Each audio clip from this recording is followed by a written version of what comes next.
രാഹുൽ മാങ്കൂട്ടത്തിൽ നിയമസഭയിൽ എത്തുമോ? ഇത് വലിയ രാഷ്ട്രീയ ആകാംക്ഷ ഉണ്ടാക്കിയിട്ടുണ്ട്. രാഹുൽ സഭയിലേക്ക് എത്തരുത് എന്ന് കോൺഗ്രസ് നേതാക്കൾ അറിയിച്ചു കഴിഞ്ഞു. പാർട്ടിയെ പ്രതിരോധത്തിലാക്കാൻ താനില്ല എന്ന രീതിയിലാണ് രാഹുൽ പലരോടും പ്രതികരിച്ചത്. എന്നാൽ അവസാനം തീരുമാനം മാറ്റി സഭയിലെത്തിയാൽ പ്രതിരോധത്തിലാക്കാൻ സാധ്യതയുണ്ട് പാർട്ടിയും മുന്നണിയും. യഥാർത്ഥത്തിൽ MG പ്രതീക്ഷ നമുക്കൊപ്പം ചേരുന്നു. അതുപോലെ അടൂരിലെ രാഹുലിൻ്റെ വീട്ടിൽ കുറച്ച് ദിവസങ്ങളായി രാഹുൽ വീട്ടിൽ തന്നെ ഉണ്ട്. AV ജയശങ്കർ വീടിൻ്റെ മുന്നിൽ നിന്ന് ചേരും. അതുപോലെ പാലക്കാട് മണ്ഡലത്തിൽ നിന്ന് ശ്രീജിത്ത് ശ്രീകുമാരനും ചേരുന്നുണ്ട്. ആദ്യം MG പ്രതീക്ഷയിലേക്ക്. പ്രതീഷ്, ശരിക്കും ഈ പാർട്ടിക്ക് ഇദ്ദേഹം അല്ലെങ്കിൽ KPCCക്ക് ഇദ്ദേഹം ഉറപ്പ് കൊടുത്തിട്ടുണ്ടോ വരില്ല എന്നുള്ളത്?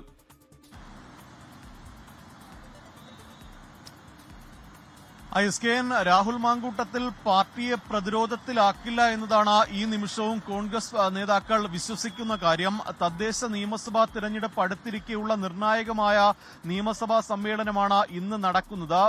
ഭരണപക്ഷത്തെ പ്രതിരോധത്തിലാക്കാനുള്ള നിരവധി വിഷയങ്ങൾ പ്രതിപക്ഷത്തിന്റെ കയ്യിലുണ്ട്. പക്ഷേ ഭരണപക്ഷത്തിന് വീണുകിട്ടിയ ഒരു വടിയാണ് രാഹുൽ മാങ്കൂട്ടത്തിൽ വിഷയം. ലൈംഗിക പീഡന ആരോപണത്തിൽ ഒരു അന്വേഷണം പോലും ഇപ്പോൾ നടന്നുകൊണ്ടിരിക്കുന്ന സമയത്ത് രാഹുൽ മാങ്കൂട്ടത്തിൽ നിയമസഭയിൽ എത്തിയാൽ അത് പ്രതിപക്ഷത്തിന് വലിയ തിരിച്ചടി ഉണ്ടാകും. അതുകൊണ്ട് തന്നെയാണ് UDF നേതാക്കൾ ഇടപെട്ട് രാഹുൽ സഭയിൽ വരരുത് എന്നുള്ള ഒരു നിർദ്ദേശം രാഹുലിന് നൽകിയത്.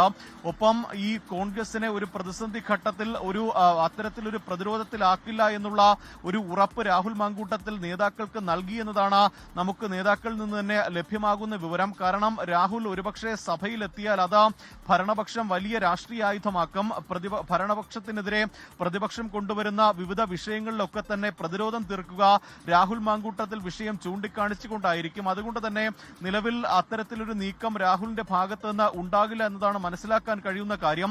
നേരത്തെ രാഹുൽ മാങ്കൂട്ടത്തിലിനെ പാർലമെന്ററി പാർട്ടിയിൽ നിന്ന് പുറത്താക്കിയെന്ന് കാണിച്ച് പ്രതിപക്ഷ നേതാവ് VD സതീശൻ നിയമസഭാ സ്പീക്കർക്ക് കത്ത് നൽകിയിരുന്നു. അതിന്റെ അടിസ്ഥാനത്തിൽ ഒരു പ്രത്യേക ബ്ലോക്കാണ് രാഹുലിന് നൽകിയിരിക്കുന്നത്. പ്രതിപക്ഷ അംഗങ്ങൾ ഇരിക്കുന്നതിന് പിറകിലാണ് രാഹുൽ ഇരിക്കുന്നത്. 12 ദിവസമാണ് നിയമസഭാ സമ്മേളനം ചേരുന്നത്. ഈ ദിവസങ്ങളിൽ ഒരുപക്ഷെ രാഹുൽ വരാനും വരാതിരിക്കാനുമുള്ള ഒരു സാധ്യതയുണ്ട്. അത്തരത്തിലൊരു രാഷ്ട്രീയ ആകാംക്ഷ ഇപ്പോഴും നിലനിൽക്കുന്നുണ്ട്. വരില്ല എന്നുള്ള ഒരു ഉറപ്പ് നേതാക്കൾക്ക് നൽകിയെങ്കിലും അക്കാര്യത്തിൽ രാഹുലിന്റേത് വ്യക്തിപരമായ തീരുമാനമാണ്. അത്തരത്തിൽ രാഹുലിനെ അനുകൂലിക്കുന്ന ഒരു വിഭാഗവും കോൺഗ്രസിലുണ്ട്. അതുകൊണ്ട് തന്നെ ഇക്കാര്യത്തിൽ രാഷ്ട്രീയ ആകാംക്ഷ ഇപ്പോഴും തുടരുകയാണ്.